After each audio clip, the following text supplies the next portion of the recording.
today's practical life into the kitchen because it involves some messy water and different types of pouring. So I've got some water in one of my jugs, and then I've got two empty jugs that have lines on them.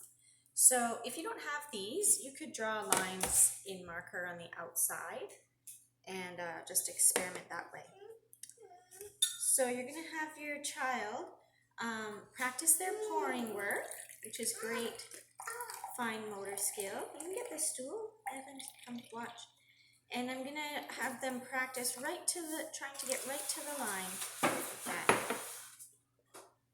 Okay, there's 1 cup. You can test them by going to different lines. That one's about half a cup, the bottom line there. When it's not moving around. I want to do it. You want to do it, Evelyn?